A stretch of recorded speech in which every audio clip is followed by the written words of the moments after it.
आज हम प्रार्थना करेंगे। प्रभु, हम तेरे वचन पर ध्यान करना चाहते हैं, हमसे बोला बात कर। आज का वचन तेरी तरफ से हमारी सहायता मदद कर, ताकि ये वचन हमारे जीवन में काम करे। यीशु को नाम मांगते हैं, आमीन।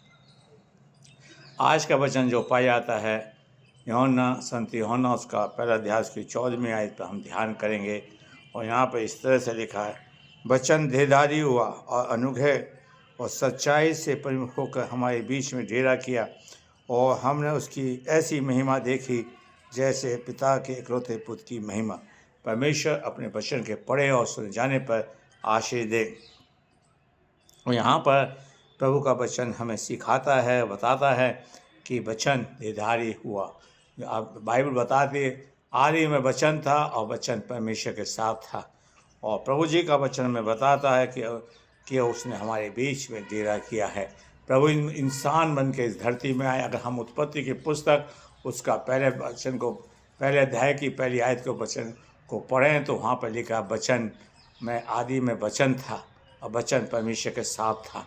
काश प्रभु करे कि हम उस बात को जान सके। परमेश्वर हमको और आपको बचाने के लिए, हम सबको बचाने के लिए परमेश्वर ने मनुष्य का रूप धारण कर लिया, ताकि हम पाप से मुक्ति पा सकें।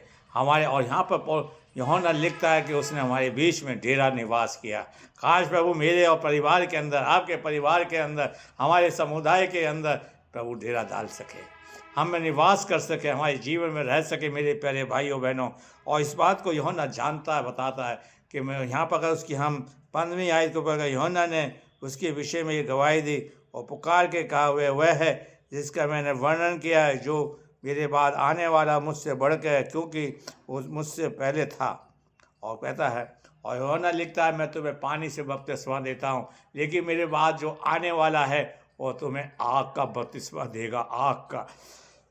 क्योंकि जो परमेश्वर था उसने मनुष्य का रूप धारण कर लिया, हमारे बीच में निवास किया। हमने उसकी महिमा को देखे, उसके उपकारों को देखे, उसकी प्रशंसा हमारे जीवन में से निकल सके। मेरे प्यारे भाइयों बहनों, आज परमेश्वर चाहता है हम उसकी महिमा को देखने वाले बन सके। मेरे प्यारे भाइयों बहनों, आज परमेश्वर चाहता है कि हम उसके साथ हैं। इसलिए 2 कुरिन्थियों उसका 6 अध्याय में प्रभु जी कहता है, उनके बीच में से निकलो, अलग रहो, अशुद्ध वस्तु को मत छुओ, मैं तुम में निवास करूँगा और मैं तुम में चला फिरा करूँगा। तुम मेरे लोग हो गए, तो मेरी संतान कहलाओगे। मेरे प्यारे भाइयों बहनों, वही मूसा का परमेश्वर जो तंबू में निवास करता था, और वो आज प्रभु हमारे बीच में आ गया है। आज प्रभु ने हमारे बीच में जन्म लिया है। आज प्रभु हमें बचाने के लिए आया है। प्रभु जी जिस घर के अंदर गया, जगह के घर में गया, कहता है इस घर के अंदर उद्धार आया है। मरियम ने मरियम ने भी प्रभु का वचन को जानती है। प्रभु जो कुछ तू मांगेगा वो पिता तुझे देगा। और मार्था भी इस बात को कहती है। मेरे प्यारे भाइयों बहनों, उस डेरे में हम प्रभु के साथ रह सके। और यूहन्ना कहता है कि तुम्हारे बीच में डेरा किया, हमारे बीच में डेरा किया।